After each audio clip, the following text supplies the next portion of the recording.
साथियों नमस्कार। ट्रांसफ़र की चाह रखने वाले साथियों के लिए आज मैं बहुत ही बढ़िया न्यूज़ लेके आया हूं। दोस्तों, स्थानांतरण नीति 2022 जो मंत्री परिषद उप समिति है उसका जो सुझाव है, अनुशंसा है, वह आपके समक्ष प्रस्तुत है। इस पत्र में देखिए विषय लिखा है स्थानांतरण नीति 2022। राज्य शासन एतद द्वारा पूर्व में जारी स्थानांतरण नीति को अधिक्रमित करते हुए वर्ष 2022 हेतु निम्नानुसार स्थानांतरण नीति प्रक्रिया निर्धारित करती है। दोस्तों, जिला लेवल और राज्य लेवल दोनों के लिए स्थानांतरण नीति का जो दिशा निर्देश है वो आपको आगे पढ़ने को मिलेगा। यहाँ पर देखिए जिला स्तर पर स्थानांतरण नीति का जो बिंदु है वो मैं बता दूँ। दिनांक 16 अगस्त 2022 से 15 सितंबर 2022 तक जिला स्तर के तृतीय श्रेणी तथा चतुर्थ श्रेणी कर्मचारियों के स्थानांतरण जिले के माननीय प्रभारी मंत्री जी के अनुमोदन से कलेक्टर द्वारा किए जा सकेंगे और प्रभारी मंत्री के अनुमोदन उपरांत स्थानांतरण आदेश तदनुसार प्रसारित होंगे।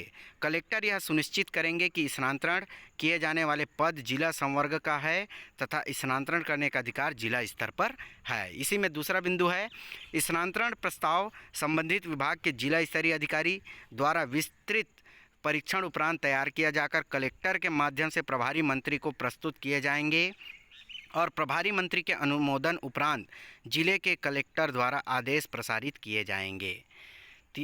उसके बाद है दोस्तों, तृतीय श्रेणी के कर्मचारियों के मामले में उनके संवर्ग में कार्यरत कर्मचारियों की कुल संख्या के अधिकतम 10% एवं चतुर्थ श्रेणी के कर्मचारियों के मामले में अधिकतम 10% तक स्थानांतरण किए जा सकेंगे।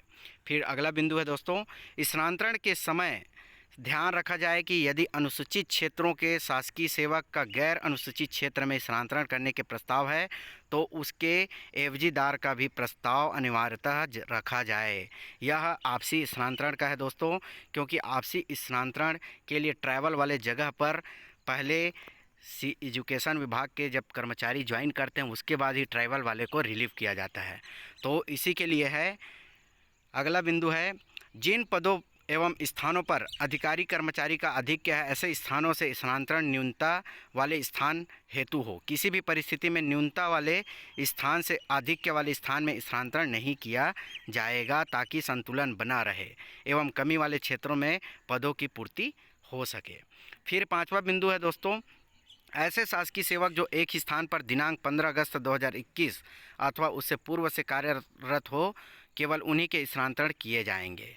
तो ध्यान रखेंगे दोस्तों, यहाँ पर लिखा हुआ है 15 अगस्त 2021 अथवा उससे पूर्व से कार्यरत हो। तो 15 अगस्त 2021 के बाद वाले जो है वो साथी स्थानांतरण नहीं करा पाएंगे। फिर अगला बिंदु है, दिव्यांग शासकीय सेवकों की पद स्थापना यथासंभव आवागमन की दृष्टि से सुविधाजनक स्थान पर की जाएगी। फिर है, जिला स्तर पर स्थानांतरण आदेशों का क्रियान्वयन 15 दिवस के भीतर तक सुनिश्चित किया जाएगा तथा स्थानांतरण पश्चात नवीन पद स्थापना स्थान पर निर्धारित अवधि 15 दिन में कार्यभार ग्रहण नहीं करने पर संबंधित अधिकारी कर्मचारियों के विरुद्ध अनुशासनात्मक कार्रवाई की जाए।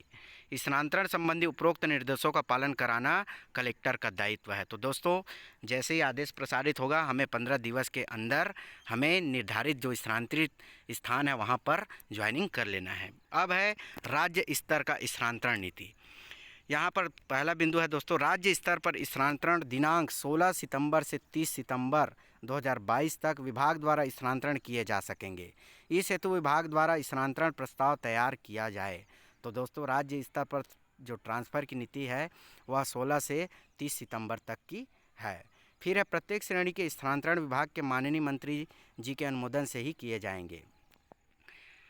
फिर है, राज्य स्तर पर स्थानांतरण प्रथम एवं द्वितीय श्रेणी के अधिकारियों के मामले में उनके संवर्ग में कार्यरत अधिकारियों की कुल संख्या के अधिकतम 15% तथा तृतीय श्रेणी एवं चतुर्थ श्रेणी के कर्मचारियों के मामले में उनके संवर्ग में कार्यरत अधिकारियों की कुल संख्या के अधिकतम 10% तक स्थानांतरण किए जा सकेंगे।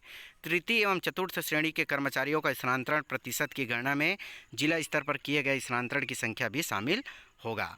फिर है दोस्तों, माननीय विभागीय मंत्री जी से अनुमोदन प्राप्त करने हेतु स्थानांतरण प्रस्ताव सीधे विभागाध्यक्ष से माननीय मंत्री जी को प्रस्तुत नहीं किए जाएंगे। प्रस्ताव नस्थि आवश्यक रूप से छत्तीसगढ़ कार्यपालक शासन के कार्य नियम तथा उन नियमों के अधीन जारी किए गए निर्देश तथा अनुदेश अर्थात प्रशासकीय विभाग की सचिवालयीन प्रक्रिया अनुसार अपर मुख्य सचिव, प्रमुख सचिव, सचिव, विशेष सचिव के माध्यम से ही माननीय विभागीय मंत्री जी को अनुमोदन हेतु प्रस्तुत किए जाएंगे और अनुमोदन उपरांत आदेश तदनुसार विभाग द्वारा प्रसारित किए जाएंगे। फिर है, विभागों का यह दायित्व होगा कि यदि अनुसूचित क्षेत्रों के शासकीय सेवक का गैर अनुसूचित क्षेत्र में स्थानांतरण करने के प्रस्ताव है तो उसके एवजीदार का भी प्रस्ताव अनिवार्यतः रखा जाए। शहरी क्षेत्र एवं ग्रामीण क्षेत्रों में रिक्तियों का जो असंतुलन है उसे संतुलित करने का विशेष ध्यान रखा जाए। अगला बिंदु पढ़ लूँ दोस्तों, जिन पदों एवं स्थानों पर अधिकारी कर्मचारी का आधिक्य है से स्थानों से स्थानांतरण न्यूनता वाले स्थान हेतु हो, किसी भी परिस्थिति में न्यूनता वाले स्थान से आधिक्य वाले स्थान में स्थानांतरण नहीं किया जाएगा। कहने का तात्पर्य यह है दोस्तों, जहां पर पहले से ही शिक्षक की पूर्ति हो चुकी है वहां पर स्थानांतरण नहीं किया जाना है।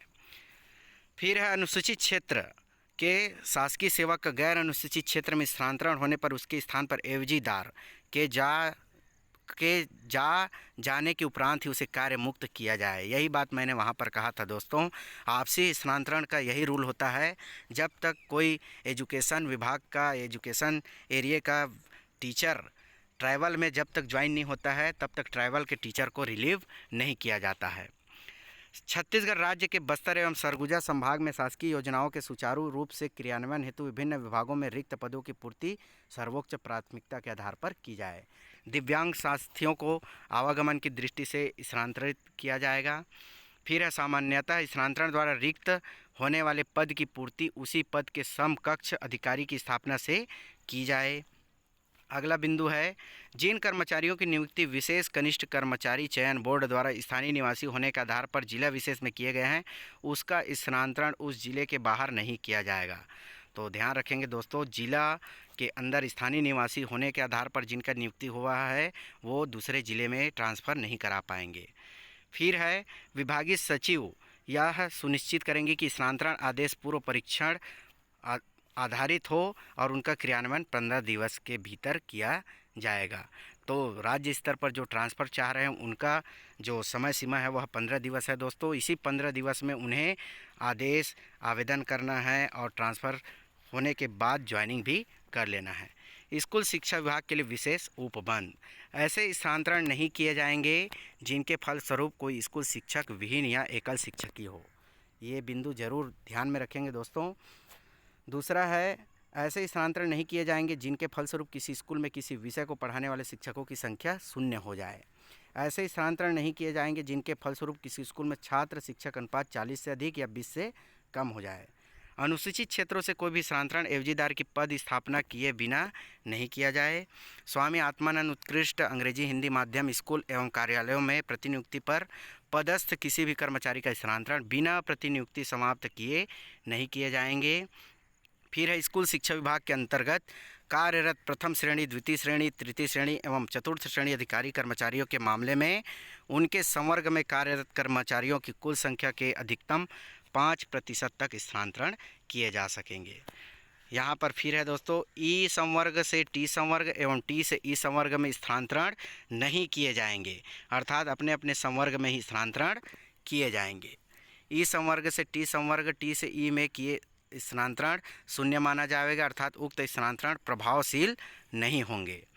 सहायक शिक्षक, शिक्षक, व्याख्याता एवं प्रचार संवर्ग के स्थानांतरण के संबंध में शाला विशेष में शैक्षणिक व्यवस्था को ध्यान में रखते हुए स्थानांतरण किया जाएगा।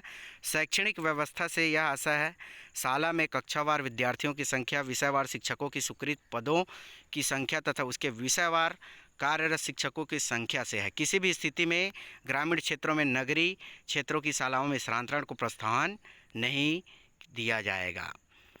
फिर है विशेष टिप, यहाँ पर देख लीजिए दोस्तों, विशेष टिप है। यहाँ पर स्थानांतरण पर प्रतिबंध है। जिला स्तर तथा विभाग स्तर से क्रमशः दिनांक 16 अगस्त 2022 तथा दिनांक 30 सितंबर 2022 के पश्चात स्थानांतरण पर पूर्ण प्रतिबंध रहेगा, अर्थात 30 सितंबर के बाद जो स्थानांतरण की प्रक्रिया है वह जिला स्तर पर प्रतिबंधित कर दी जाएगी। तो इस प्रकार है दोस्तों, यहाँ पर विशेष उपबंध भी है। इसमें बहुत सारे बिंदु हैं, इन सभी बिंदुओं को आप क्रमशः पढ़ लेंगे, क्योंकि जो साथी ट्रांसफ़र चाह रहे हैं वो इन सभी बिंदुओं के आधार पर ही आवेदन करें, क्योंकि इसमें बहुत सारी बातें कही गई है। अगर आप नियम विरुद्ध अपना ट्रांसफ़र करवा रहे हैं तो वह शून्य माना जाएगा। तो यहाँ पर देखिए प्रभारी जो मंत्री हैं, उसके अध्यक्ष हैं, सदस्य हैं, उनके नाम हैं। तो इस प्रकार दोस्तों यह खाका तैयार हो गया है। कुछ ही दिनों में माननीय मुख्यमंत्री जी के द्वारा औपचारिक घोषणा पश्चात यह खाका सभी क्षेत्रों के लिए प्रभावशील हो जाएगा। तो आशा करता हूँ दोस्तों आपको यह जानकारी पसंद आई होगी। तो लाइक शेयर कमेंट ज़रूर करिएगा और चैनल पर नए हैं प्लीज़ सब्सक्राइब करना मत भूलिएगा। बहुत बहुत धन्यवाद।